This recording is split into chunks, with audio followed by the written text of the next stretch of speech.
Bom dia, prof. Aí sim, manda vinheta.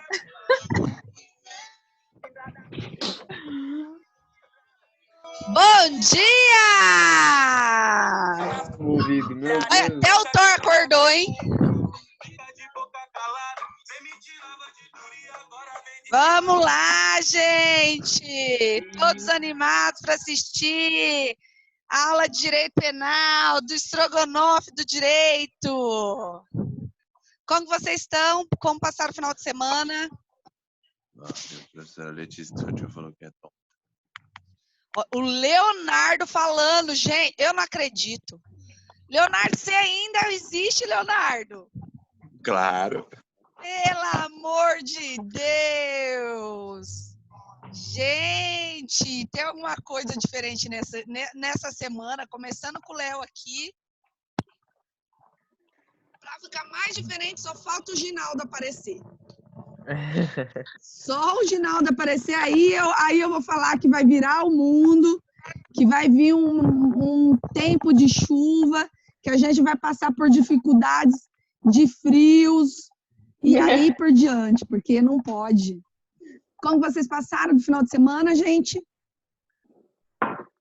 Tudo bem, graças a Deus. Bem, pronto. Todos bem? Pessoal, olha lá, né? Falamos a semana passada do digníssimo do cara lá de Araucária, e daí vem justamente essa semana, e eu não sei se vocês lembram, mas quando eu comecei a falar das teorias da causalidade, eu falei, eu não vou dar a teoria da imputação objetiva, porque é uma teoria muito difícil de vocês entender, e ela é aplicada por via de exceção para alguns crimes. Aí vem o promotor, filha de uma mãe, aplica a teoria da imputação objetiva e coloca o sujeito lá como denunciado a crime de homicídio doloso, e eu vou ser obrigada... não, o Iago aparecendo, gente. O Iago, eu não acredito. E eu vou ser obrigada, infelizmente, a trazer para vocês a teoria da imputação objetiva, acredita? E nós vamos trazer... Primeiro eu vou falar da teoria da imputação objetiva. Oi, coisa linda da tia! Apareceu, Iago! Saudades! Tinha que vir, né? Pô. Então, o que eu vou fazer, gente? Eu vou passar para vocês a teoria. Nós vamos relembrar as duas teorias que nós tivemos falando a semana passada. Eu vou passar a teoria da imputação objetiva e daí a gente vai pegar a denúncia do Ministério Público e vai verificar como que o promotor aplicou. Para quem não está lembrando do caso, é aquele caso do sujeito que foi entrar dentro do supermercado e não estava usando a máscara. Lembram-se? Uhum. Ele não estava usando a máscara, aí o segurança pediu para que ele se retirasse, eles entraram em luta corporal e o segurança atirou e acabou atingindo a caixa, a moça que estava do lado, e ela veio a falecer. E foi uma coisa que a gente estava discutindo a semana passada. Aí chegou a semana passada, eu dei a última aula para a turma da noite, nós falamos desse caso também, no outro dia de manhã vem a denúncia do MP aplicando a imputação objetiva, então não tem como passar livre disso daí sem que vocês entendam. Então, Tem meu disfarce hoje, professor? Oi? Tô sem meu disfarce hoje. Tem disfarce, né, Lucas? Eu levei um susto na hora que eu comecei a assistir aquela aula, que eu olhei e falei assim, mas o que é aquele moleque ali? Até saber que é você, eu falei, gente... Bom dia, Ellison. Cara de mau humor? Segunda-feira. Segunda-feira. Você não acordou com um cliente que nem é seu te ligando, né? Olha, mas eu sei o que é isso. Pode ficar tranquila que isso daí é o que mais acontece na minha vida.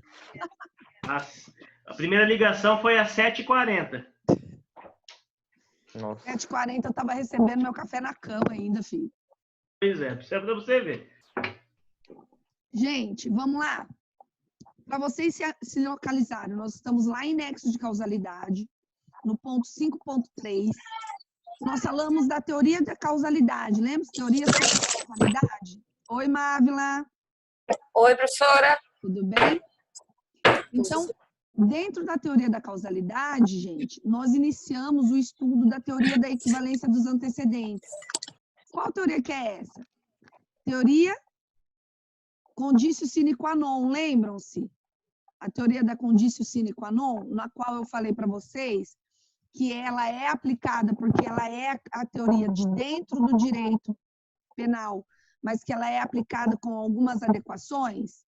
Quais adequações? Quando a gente faz aquele processo de eliminação hipotética, para que não exista tanto o regresso infinito, que é o regresso infinito na cadeia de causalidade, quanto a consideração de cursos causais extraordinários que podem ocorrer ali dentro da questão da causalidade dentro do direito penal, ok? Então, nós temos essas possibilidades. E daí eu falei para você que dentro dessa teoria a gente tem que aplicar a teoria da proibição de regresso de Frank, onde eu não posso retroceder além daqueles limites da vontade do sujeito, né? Porque nós precisamos, na verdade, na conditio sine qua non, fazer Tem alguma análise... coisa dando interferência. Meu aqui, será? Não sei. Não sei se é a Aline que está com áudio. Até a Aline apareceu. Até Meu a Aline, Deus. gente. Se ela tiver ali, né? Se ela não tá só com o negócio... Daqui a pouco vem o filho dela falar com a gente. É mais provável. Eu vou mutar ela. Calma aí. Aline, eu tô te mutando. Mutei todos, tá? Melhorou? Melhorou ou não? Melhorou? Então, ali dentro da teoria da conditio sine qua non, ela está no artigo 13 do Código Penal. Então, vamos aqui compartilhar a tela, lembrando do que é a teoria. Meu áudio está baixo também. Meu áudio? Deixa eu ver aqui, gente. Para mim tá bom, professora. Ou eu acho que é o seu, Ellison, porque o meu tá no máximo aqui. Dá uma olhada aí no seu. Vou compartilhar a tela com vocês. O duro de compartilhar a tela assim, ó, que a gente até pegar aqui, ó. E é aqui no artigo 13 que a gente tem a teoria da conditio sine qua non, onde o resultado de que depende a existência do crime somente é imputável a quem lhe deu causa. Considere-se causa a ação ou omissão sem a qual o resultado não teria ocorrido, ok? Isso é o que a gente coloca da teoria da conditio sine qua non. Certo? Alguma dúvida, gente? Lembrando que essa teoria ela precisa necessariamente sofrer algumas adequações. E depois dessa teoria da conditio sine qua non, eu passei a teoria da causalidade adequada, falando-se de que o juiz se coloca no lugar do agente, no momento em que ele for fazer o julgamento, ele faz aquilo que a gente fala de antecedente adequado.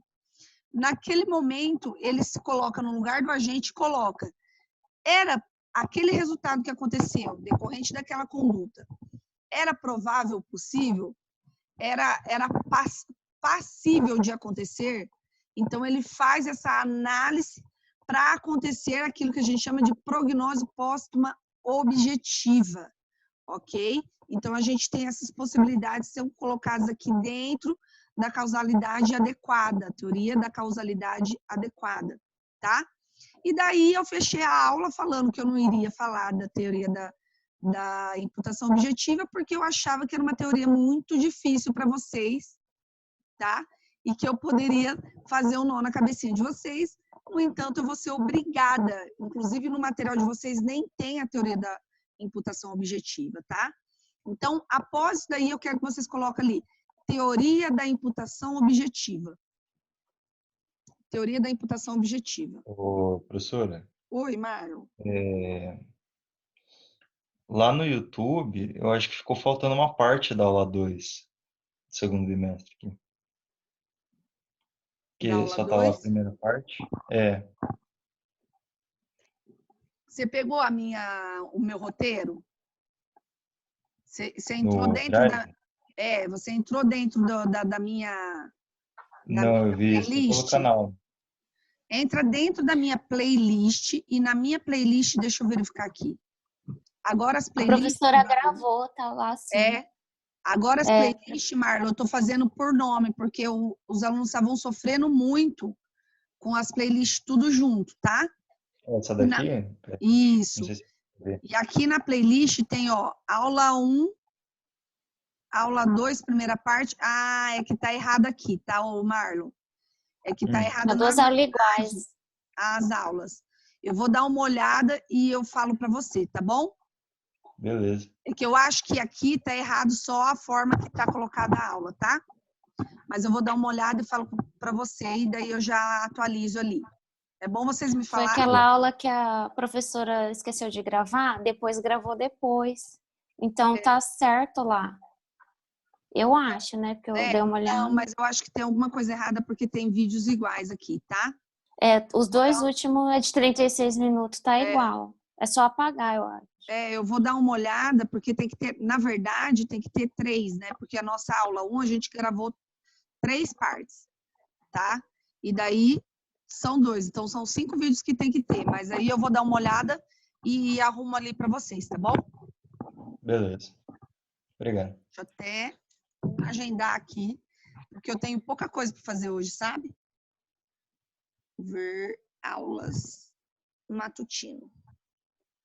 Agora eu descobri que quando a gente agenda, a gente já pode colocar automaticamente para gravar. Aí é mais fácil. Na hora que eu agendo, eu já inicio aqui gravando, então não vou ter tanto problema, tá bom? Então vamos lá, gente. Teoria da imputação objetiva. Essa teoria da imputação objetiva, o que eu quero que vocês coloquem na cabeça é que ela não veio para contrapor a teoria da conditio sine qua non, tá? Ela não veio para contrapor, ela veio, na verdade, para trazer um complemento à teoria da conditio sine qua non. Até porque a teoria da conditio sine qua non, para ser aplicada sozinha, sem fazer adequação, a gente não consegue aplicar, tá bom? Só que, na verdade, quando a gente fala dessa teoria da imputação objetiva, quem são os mestres, quem trouxeram essa teoria? Roxin e Jacobs, tá? Foi os 2 homens do direito que trouxe para o direito penal essa teoria, onde ele trata o nexo causal por uma forma de não verificar o nexo causal numa relação de causa e efeito, porque ele faz uma análise também. Ele faz uma análise, tá? Então, ele também não faz como fazia a teoria causalista. Lembra-se da teoria causalista? Coloca o direito penal como causa e efeito, e daí vem a teoria finalista e fala, não, direito penal você tem que observar... Bom dia, prof. Bom dia, José. Seja bem-vindo. Deu um trabalho para entrar aqui, tava ruim. Sério, mas conseguiu, né? Nossa, meu computador travou tudo aqui. Não, deu. Eu tô usando 2 ao mesmo tempo, nem sabia que dava para fazer isso. Eu tô no celular e tô no computador agora, tá vendo? Dá para ver os 2 ao mesmo tempo. Nem sabia que dava. Tá bom, mas daí qualquer coisa você fala, tá? Vou desativar seu áudio aqui, tá bom? Aí, todas as vezes que a gente fala da teoria da imputação objetiva, vocês têm que ter uma ideia de que ela também traz o elemento subjetivo, assim como as teorias finalistas, tá? Ela também faz a análise do elemento subjetivo, assim como as teorias finalistas, tá? Porque ela não trata somente com uma relação de causa e efeito. A diferença, tá? A diferença de uma e de outra, tá? É que ela vai tratar que, além de ser uma conduta que causa o resultado, né? O nexo causal vai ter que existir entre conduta e resultado, ela também tem que ser uma conduta que ofende o bem jurídico.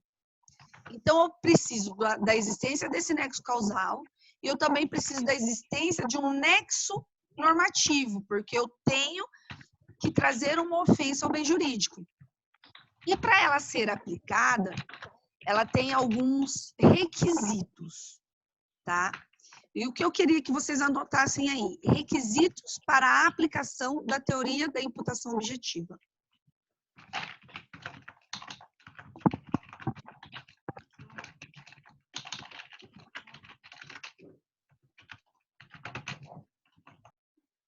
Ok? Anotaram? Então, qual é o primeiro requisito para ser aplicada a imputação objetiva? Para aplicar, o agente tem que ter criado o risco proibido. O agente tem que ter criado o risco proibido.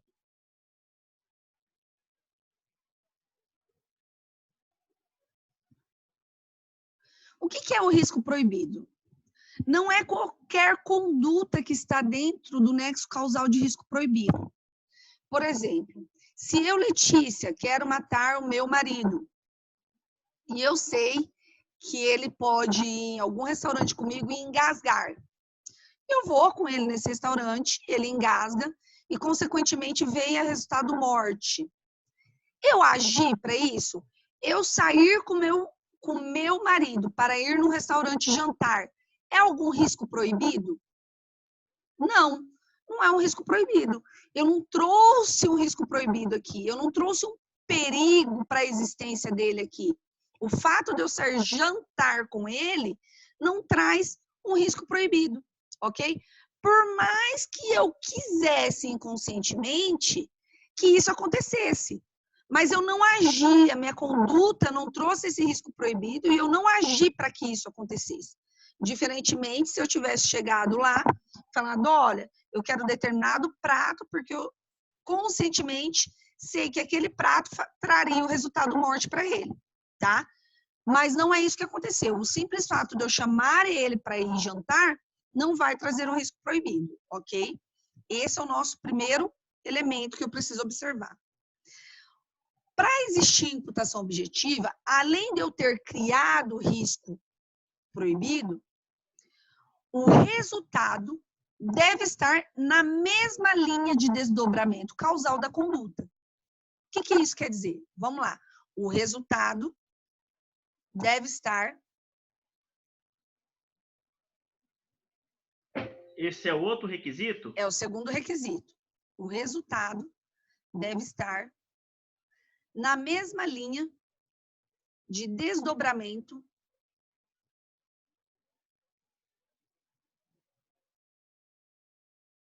causal da conduta.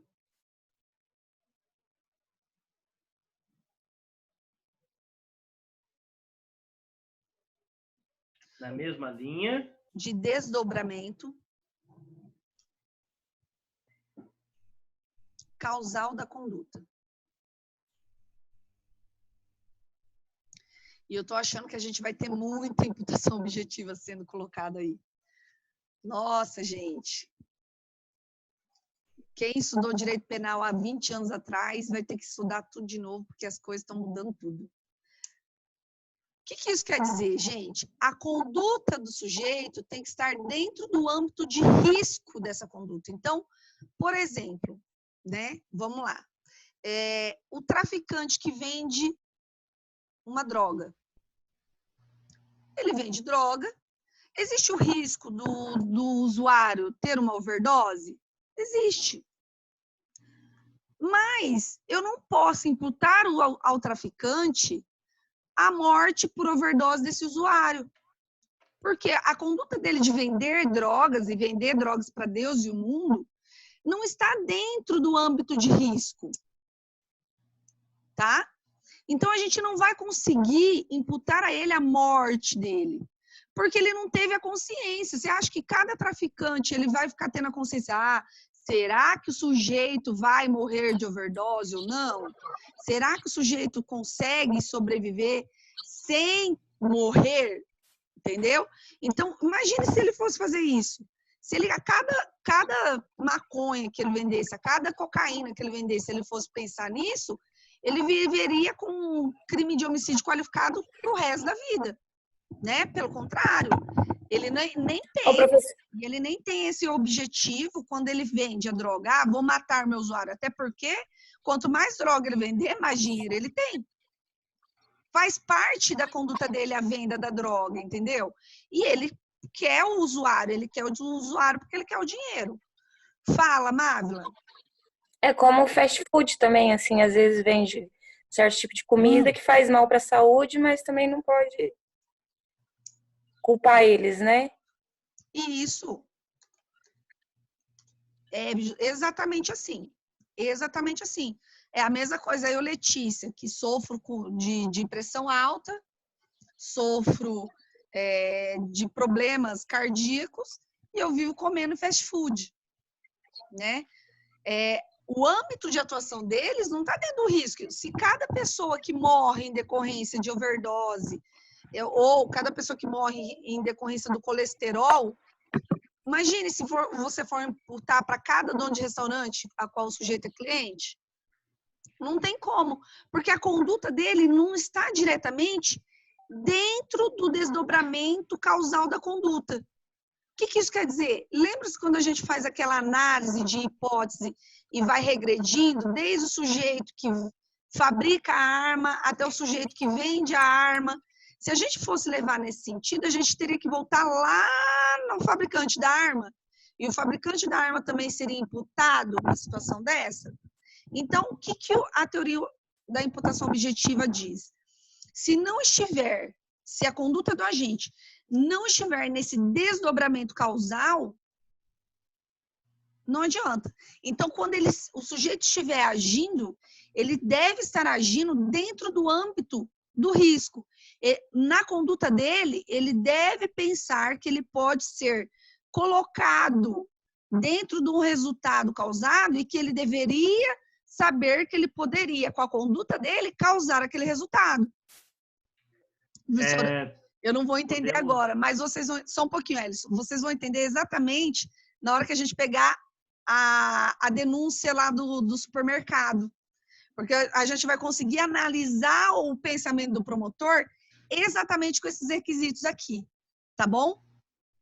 Ok? Fala, Ellison. Então, no caso, se a gente pega um paciente que deveria estar de quarentena, porque está com vírus, ele sabe que ele está com vírus, mas ele não respeita a norma, poderia encaixar nessa conduta. Para imputação objetiva, sim. Por exemplo, eu sei que eu estou com vírus e eu posso passar os vírus para uma pessoa. Por exemplo, a minha sogra, que é idosa, na melhor idade. Eu sei que eu posso passar para ela. E mesmo assim, eu ignoro as regras de isolamento e faço uma festa e trago ela para ter acesso a mim, eu estou dentro desse âmbito causal, você está vendo? Ela pegou o vírus e morreu em decorrência do vírus. Só que a minha conduta, no desdobramento causal, estava aqui no meio. Vocês perceberam que a minha conduta estava ligada? Porque ela pegou de mim. Ok? Se ficar provado que ela não teve contato, que ela estava fazendo isolamento, e ela acabou vindo aqui porque era uma festa do meu aniversário, e ela falou, eu não vou porque eu tô preocupada. Daí você pega e fala assim, mas eu quero a senhora aqui, como que eu vou fazer uma festa sem a senhora aqui? Eu tô colocando a minha conduta dentro do âmbito de risco. E a partir desse momento, isso pode trazer uma imputação objetiva à minha conduta. E se acontecer um homicídio, né? Homicídio não, né? Uma morte, o resultado morte, eu posso ser imputada até mesmo no homicídio culposo. Não precisa ser necessariamente no doloso, ok? Mas eu posso ser imputada no homicídio culposo, tá? Porque na minha cabeça não vai passar, eu quero matar minha sogra. Mas, dependendo da mulher, né? Dependendo da mulher, vai pensar, eu quero matar minha sogra. Eu quero que ela tenha acesso a mim. Mas a minha cabeça não iria passar isso agora, né? Até porque eu não tenho problema nenhum com a minha sogra. Então, eu trago ela para o meu âmbito. Não ri, Marlon, não ri. E você tem a certeza que passou isso na cabeça de alguma mulher aqui, ó. Passou. Eu trago ela para o meu âmbito de atuação. E se a pessoa está com dolé, eu quero que ela morra mesmo, aí ela sai do âmbito culposo para o âmbito doloso, tá? Você consegue transitar entre o culposo e o doloso, tá bom? Alguma dúvida, gente? Sim, não, sim. Terceiro requisito. Professora. Oi. É uma dúvida, assim. Nesse exemplo que o Ellison deu, aliás, que você deu, pouco importa daí a culpa, a questão do dolo, então? Não, você faz a análise, Faz análise. Você faz análise. Na teoria da imputação objetiva, você vai fazer análise. Por exemplo, se eu não tinha a intenção que ela morresse, mas devido à minha falta de cuidado, ela acabou vindo a óbito. O que isso acontece? Uma culpa. Eu deixei de agir com o cuidado devido e acabei gerando uma possibilidade de resultado, que é a morte. Diferente de eu falar assim, eu quero que ela venha, e inclusive eu faço questão de estar perto dela. Eu faço questão de estar tocando nela, de falar perto dela sem a máscara, justamente para que ela adquira o vírus. Aí eu vou para uma conduta dolosa, porque eu queria que isso acontecesse, ok? Natália, teoria da imputação objetiva, tá?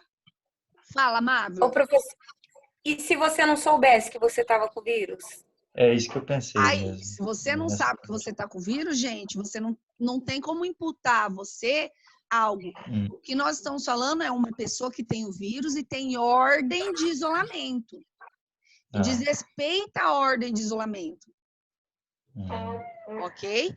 Agora, se você não sabe como vai acontecer na maioria das pessoas, né? Porque a gente não tem exame de massa, a gente não tem o exame sendo feito de forma massiva, né? O que vai acontecer? Você não tem como imputar alguma coisa que o sujeito não sabe que ele está agindo de acordo para criar o risco. Sim. Olha lá o primeiro requisito. Criação do risco proibido. Como que você pode criar um risco proibido que você não sabe? Né? Você não tem uma ordem de isolamento. Isso se enquadra também no caso de HIV, né, professora? Isso se enquadra também no caso de HIV. Tá? Isso se a pessoa morrer em decorrência do HIV, tá, Mávila? É que hoje o HIV é muito difícil você morrer em decorrência do HIV. Se a pessoa tem o uso dos medicamentos e utiliza do poder público, que eu acho que o poder público hoje está mais preparado para o HIV e trazer o sujeito com uma vida saudável e com dignidade, não tem problema. Tá bom? Natália, conseguiu pegar o nome da teoria? Fala, Lucas. Você tem uma definição, tipo assim, um conceito para mim conseguir entender? Não, o conceito são os 3 requisitos. Tá? Ah, tá. São os 3 requisitos. Olha lá. Primeiro, vamos colocar nesse... Olha o exemplo que a professora deu. Eu sei que eu tô com vírus, eu estou com uma ordem de isolamento, é meu aniversário e eu quero dar uma festa independente de qualquer coisa. A gente fala assim, professor, mas é um exemplo muito esdrúxulo. Não é, gente. Não é. Tá? As pessoas estão agindo dessa forma. Vocês não viram aqui em Maringá o Bodega 18, que foi multado por 75 mil? Eles estavam fazendo baile como se tivesse normal, era meia-noite, sendo que a ordem os bares podem funcionar até às 11 horas, foi multado 75 mil. Por quê? Porque desrespeitou as ordens. E muita gente lá dentro não estava fazendo uso de máscara. Não foi obedecido. Então, as pessoas não têm noção. Vocês não imaginam quanto o ser humano não tem noção na vida. Então, não é uma situação esdrúxula. Eu, Letícia, tenho essa ordem de restrição, deveria ficar na minha casa, porque o poder público já me diagnosticou, ou eu sei que eu posso estar, e por isso eu fui colocada em isolamento até sair o resultado do exame, e eu resolvo dar uma festona na minha casa. Eu não estou criando um risco proibido? Não precisa nem ser minha sogra. Não precisa ser minha sogra. Eu estou criando um risco proibido. Eu deveria estar em uma ordem de isolamento. Eu criei um risco proibido porque eu coloquei 20 pessoas na minha casa. Ok? O resultado de uma pessoa que vier adquirir e vier a morrer em decorrência disso não está dentro do meu âmbito de risco, a minha conduta, está dentro do meu âmbito de risco. Ué, eu sabia que eu poderia estar. E eu tinha uma ordem de afastamento. Como que eu vou lá, faço uma festa, coloco 20 pessoas lá para ter contato comigo? Não tomo nenhum cuidado de usar máscara. Não tomo nenhum cuidado de aproximação. Fico apertando, beijando as pessoas. Professora, nem se você usasse a máscara, você estaria mesmo assim criando, não seria? Mesmo usando a máscara. Mesmo usando a máscara, eu estaria criando esse risco proibido. Se eu estou em ordem de isolamento, sim, tá? Natália, teoria da imputação objetiva. Imputação objetiva, tá? Conseguiram entender? Ô, professora. Eu criei o risco proibido, o resultado estava dentro da minha linha de desdobramento. Estava. Qual o terceiro elemento? Vamos ver o terceiro elemento e daí você pergunta, tá, Marlon? Não, era essa a pergunta, qual que era o terceiro mesmo? Qual é o terceiro elemento? O agente tem que atuar fora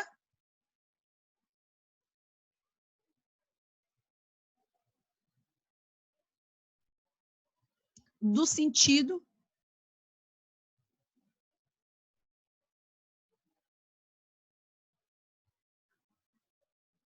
de proteção da norma. O agente tem que atuar fora do sentido de proteção da norma.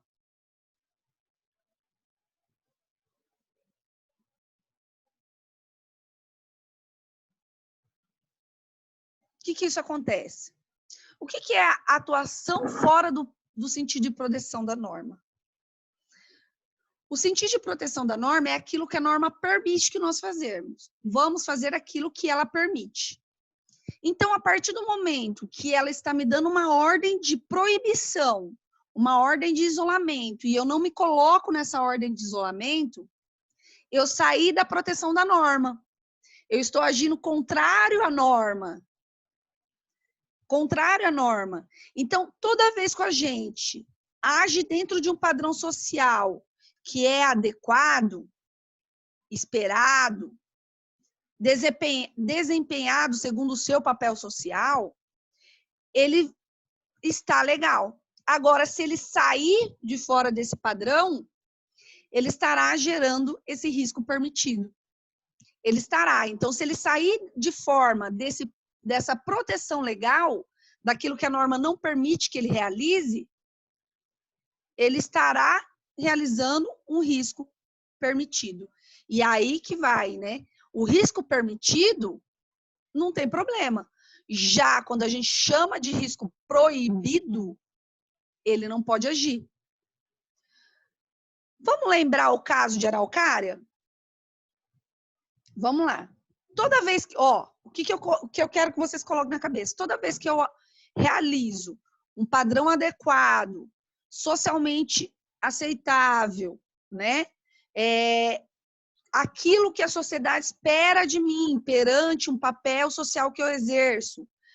Ali, se eu estou no padrão da norma, naquilo que a norma me permite agir, eu gero risco permitido, então não tenho problema. Agora, quando eu ajo fora daquilo ali, fora do sentido de proteção da norma, eu vou ser criadora desse risco proibido. E aí eu vou entrar dentro da possibilidade de imputação objetiva. Ou o caso de Araucária.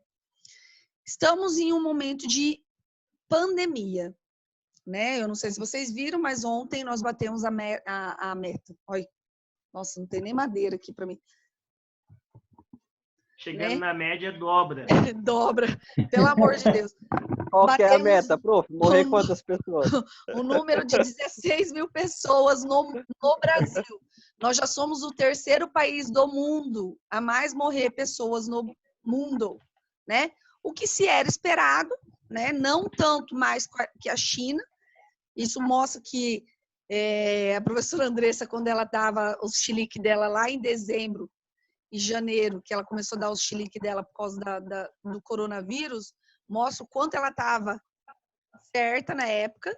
Que eu falo, para, Andressa, ela fez eu comprar máscara para ir para São Paulo, gente. Vocês não têm noção. Quando eu fui fazer a qualificação, eu fui de máscara para São Paulo. Eu fui de tudo. Cheguei lá, não tinha ninguém de máscara.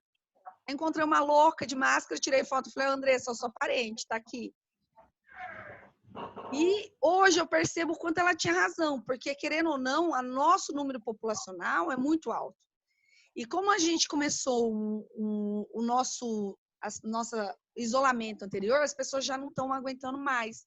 O índice de pessoas que estão morrendo com infarto está absurdo, porque as pessoas ficam se isolando, não sabem o que vai ser da vida. Então, se já tem um probleminha, morre de infarto, né? Semana passada nós perdemos uma pessoa da família do meu marido, que era muito próxima, e a gente não pôde nem fazer um velório adequado. É muito, muito triste tudo isso que a gente está vivendo. Aqui as pessoas estão se suicidando bastante aqui em Paranavaí. Todo dia é um caso. Paranavaí é muito alto o número de suicídio, né, Denise? É muito alto. Foge a média do estado, Paranavaí, sabia, gente? A média de suicídio. Não está compensando viver, não. Não está compensando viver mesmo. Para, não fala isso não, José, senão eu vou ficar preocupada. E daí o que acontece? Tá chato esse mundo. Vamos lá, é uma situação extremamente séria, né? Eu entro no mercado somente se eu tiver de máscara. Isso é uma norma municipal para cada cidade, está colocando isso, né? Foi até antes do governo do estado impor a norma, o uso de máscara, lembram-se? Tá? Então, parem para pensar, né? Eu estou vivendo toda uma situação dessa e eu vou num supermercado, quando o sujeito chega para mim e fala, olha, você não pode entrar se você não tiver com uso de máscara. Eu vou criar uma situação agindo e forçando a minha entrada ao mercado, entrando, inclusive, em luta corporal com segurança do mercado.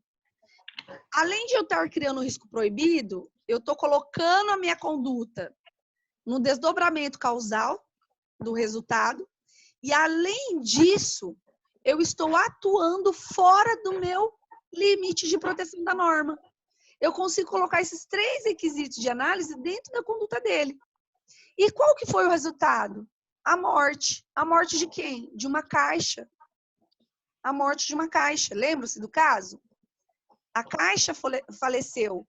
Né? Por quê? Porque o segurança, quando ele começou a luta corporal, ele foi tirar a arma e ele foi para cima do segurança e o segurança foi atirar nele e acertou justamente em quem estava atrás dele. Né? Se vocês verificarem a denúncia, o segurança nem foi denunciado, nem pelo crime de homicídio culposo, tá? O único que foi denunciado foi ele por homicídio doloso. E no crime de homicídio, era muito difícil a gente ter a imputação objetiva, tá, gente? Porque a maioria dos crimes, a gente tem aquilo que se chama de imputação subjetiva do crime.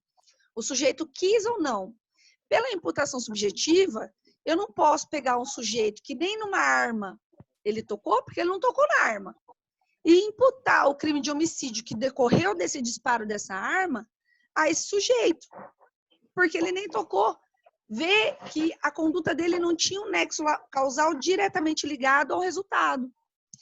E agora a gente tem visto algumas situações de inclusão dentro da situação em concreto da teoria da imputação objetiva.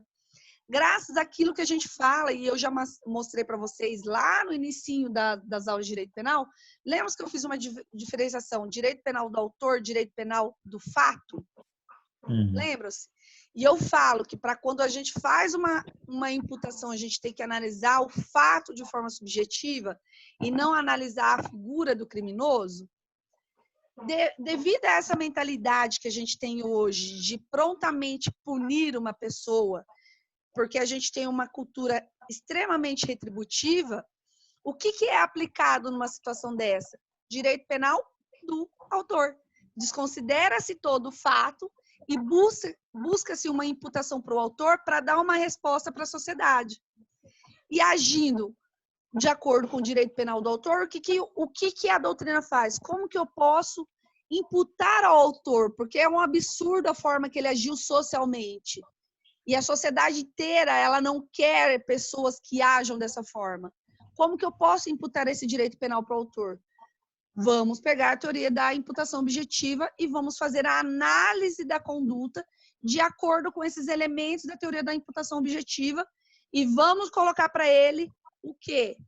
Homicídio doloso, porque ele agiu de acordo a criar o risco proibido, ele esteve com a sua conduta dentro da mesma linha de desdobramento da ocorrência do resultado e ele agiu fora do âmbito de proteção.